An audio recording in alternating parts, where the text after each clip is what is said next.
So Rich, we've talked a bit about the last 3 years, I guess the pandemic, the skills crunch and all those kind of things. Tell us about what you're seeing in your crystal ball for the next 3 years. What are some of the industry trends or even the patterns of work behaviour that you're noticing now that you think, in 2 or 3 years are going to become more common or more mainstream?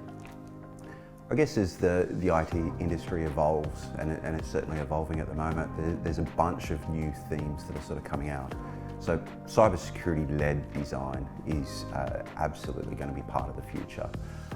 In the past, that was a bolt-on at the back end just to hit a compliance need, but with all the breaches that are bouncing around at the moment, there is an absolute dire need to make sure that we design secure platforms up front.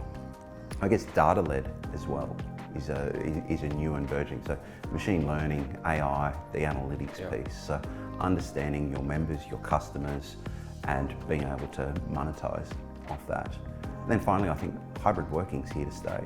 The skills shortage, or one of the consequences of the skills shortage is we've had to think out of the box.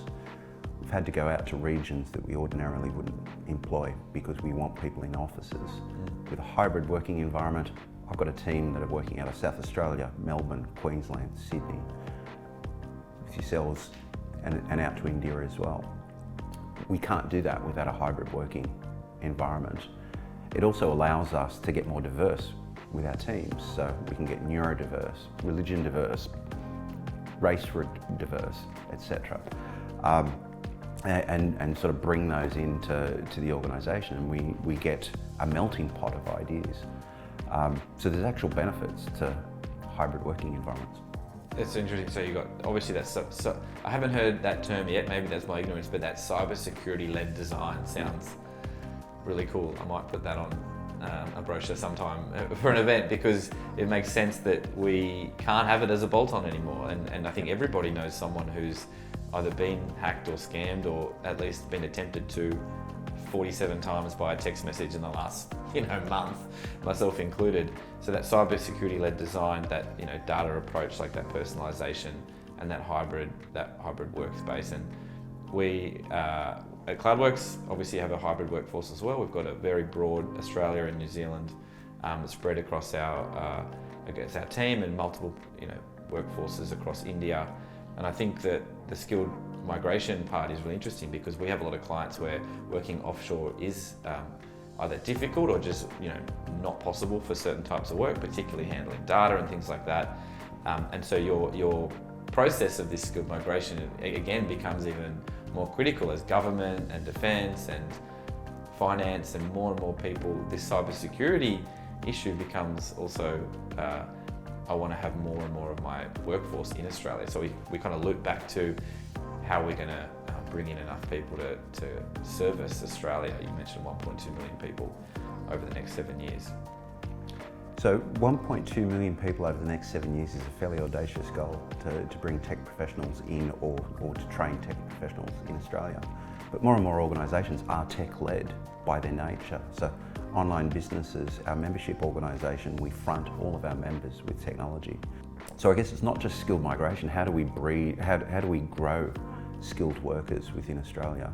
The universities, they can only bring in so many university qualified people, so we need to start thinking outside of the box in that area as well.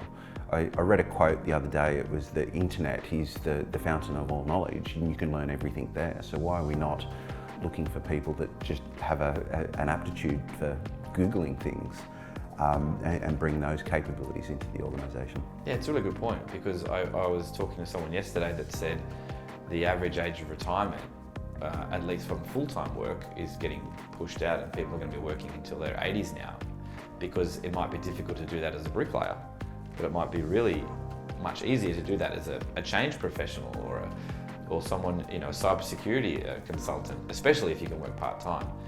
But who are going to be those people if we don't start training them today?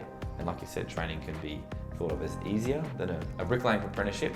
But I would, say that you can't grow a tree today and have it full tomorrow, right? We've got to start doing that now, and I think your role at ACS is kind of critical there.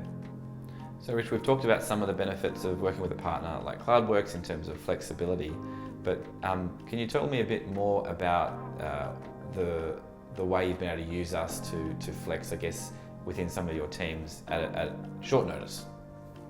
So skills shortage is hurting all of us, right? It takes us about 3 months to fill a role within all of the technology domains.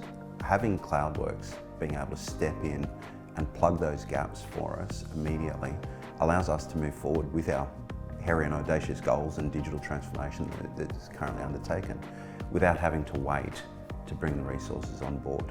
So we're able to scale up and then scale down once we find the right person and have your team do a knowledge transfer to the new employee within our organisation.